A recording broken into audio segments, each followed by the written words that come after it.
Supreme কোর্টের ভর্ৎসনার পর এবার চিংড়িঘাটায় মেট্রোর কাজের জট কাটতে চলেছে।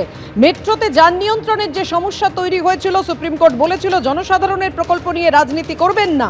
এবার সেই জট কাটতে চলেছে। 366 মিটার মেট্রো লাইন জুড়তে যান নিয়ন্ত্রণ কিভাবে করবে কলকাতা পুলিশ? অরিত্রিক, দেখো, যেটা প্রাথমিকভাবে বলে রাখার যে এই চিংড়িঘাটার যে ব্লক, সেটা চেয়ে আবেদন জানানোর প্রায় 14 মাস পেরিয়ে গিয়েছে এবং 14 মাস পেরিয়ে যাওয়ার পরেও এই কাজ হচ্ছিল না এবং শেষ পর্যন্ত জল সুপ্রিম কোর্ট অব্দি গড়ায় এবং সুপ্রিম কোর্টে 23শে এপ্রিল রাজ্যকে ভর্ৎসনা করা হয়। এই কাজ নিয়ে পরিষ্কার করে বলা হয় যে উন্নয়নের থেকে উৎসব কি গুরুত্বপূর্ণ হতে পারে এবং তারপরেই যেটা দেখা যাচ্ছে না, দিন দশকের মধ্যেই যে প্রস্তাবিত ব্লকের কথা বলা হয়েছিল সেই ব্লক অ্যাপ্রুভ করলো কলকাতা পুলিশ এবং যেটা জানিয়ে দেওয়া হয়েছে ভোটের ঠিক পরে 2 সপ্তাহে, ঠিক যেরকমটা চাওয়া হয়েছিল, সপ্তাহান্তে 3 দিন করে রাত্রিবেলা কাজ করতে দিতে হবে। ঠিক সেরকম ভাবেই মে মাসের 15 থেকে যে সপ্তাহান্ত শুরু হচ্ছে, অর্থাৎ 15, 16, 17 শুক্র শনি রবি, আবার তার ঠিক পরের সপ্তাহ 22, 23, 24, এই 6 দিন রাত্রিবেলা এই অংশে বাইপাসে যান নিয়ন্ত্রণ করা হবে এবং সেই যান নিয়ন্ত্রণের সময়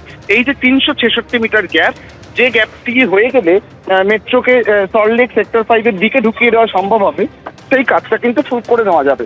এবং যেটা আরবিএন এর তরফে বলা হচ্ছে, তারা লিখিতভাবে সেই পারমিশন তারা পেয়েছেন এবং তারা মনে করছেন, যেমন তারা প্রস্তাব দিয়েছিলেন যে 6 দিন রাত্রিবেলা এই সুযোগটা পেলে তারা কাজ শেষ করতে পারবেন। সেক্ষেত্রে এই যে ব্লকটা দেওয়া হয়েছে সেটা তাদের জন্য যথেষ্ট হবে। তার ফলে যে কাজ অনেকদিন ধরে থমকে ছিল তাতে গতি পাওয়ার একটা সম্ভাবনা তৈরি হয়েছে। মে মাসের মাঝামাঝি থেকে শেষের মধ্যেই এই 366 মিটার যে ডায়াগ্রাম তৈরির কাজ, সেই কাজটি হয়ে যাবে এবং তারপরেই কিন্তু অন্যান্য কাজগুলোর দিকে আরবিএন এর নজর দিতে পারবে, যাতে নিউ গড়িয়া থেকে এয়ারপোর্ট এই মেট্রো লাইনের কাজ আরো সুগম হয়। ধন্যবাদ তোমায়।